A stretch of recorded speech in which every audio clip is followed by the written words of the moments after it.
അങ്ങനെ big boss വീട്ടിലെ Den ടീമിന്റെ അതിഥിയെ കൊന്നിരിക്കുകയാണ്. നെക്സ്റ്റ് ടീമിലെ അപ്സരയാണ് ആ ഒരു ബലൂൺ പൊട്ടിച്ച് കളഞ്ഞത്. ഡെൻ ടീമിന്റെ അതിഥിയുടെ മേത്ത് ഒരു ബലൂൺ ഉണ്ടായിരുന്നു. ആ ഒരു ബലൂൺ പൊട്ടിച്ച് കളഞ്ഞു കഴിഞ്ഞാൽ ആ ഒരു അതിഥി മരിക്കും. അങ്ങനെ ആ ഒരു അതിഥി മരിച്ചിരിക്കുകയാണ്. കൊലപാതകം നടത്തിയിരിക്കുന്നത് അപ്സരയാണ്. ഡെൻ ടീമിലുള്ളവര് അവർ കിച്ചൺ ഏരിയയിലാണ് ആ ഒരു ബൊമ്മേനെ കൊണ്ട് ഒളിപ്പിക്കാൻ നോക്കുന്നത്. പക്ഷെ ഒളിപ്പിക്കുന്നതിന്റെ ഇടയിൽ കുറച്ച് കഴിഞ്ഞപ്പോൾ നന്ദൻ അവരെ ആക്രമിക്കാൻ വരുന്നു. ബസർ അടിച്ചു കഴിഞ്ഞപ്പോൾ അങ്ങനെ നന്ദന ഓടി വന്നപ്പോൾ ഡെൻ ടീമിലുണ്ടായിരുന്ന രണ്ടുപേര് നന്ദനെ പിടിച്ച് മാറ്റി വെക്കുന്നു. അപ്പോൾ ജിൻഡോ അവിടെ ഇല്ലായിരുന്നു. ജിൻഡോ അവിടെ പുറത്തേക്ക് എന്തോ പോയതാണ്, മറ്റുള്ളവരെ അറ്റാക്ക് ചെയ്യാൻ എന്തോ പോയതാണ്.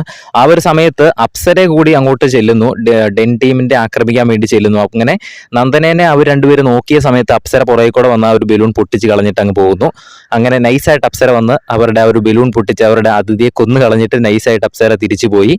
അങ്ങനെ അവര് ഡെൻ ടീമും ഇപ്പോൾ മത്സരത്തിൽ നിന്ന് പുറത്തായിരിക്കുകയാണ്. അവർക്കിനി വരുന്ന മത്സരത്തിൽ അടുത്ത റൗണ്ടിൽ മറ്റുള്ളവരുടെ ബലൂൺ പൊട്ടിക്കാമോ എന്നറിയത്തില്ല. എന്തായാലും അതിന്റെ റൂൾസ് ഒക്കെ എങ്ങനെയാണെന്ന് നമുക്ക് കണ്ടു തന്നെ അറിയാം. എന്തായാലും ബിഗ് ബോസ് വീട്ടിലെ ആദ്യ കൊലപാതകം ഇപ്പോൾ നടന്നിരിക്കുകയാണ്. ഡെൻ ടീമിന്റെ അതിഥിയെ നെക്സ്റ്റ് ടീമിലെ അപ്സര കൊന്നിരിക്കുകയാണ്. കൂടുതൽ ലൈവ് അപ്ഡേറ്റിനായി ചാനൽ സബ്സ്ക്രൈബ് ചെയ്യുക.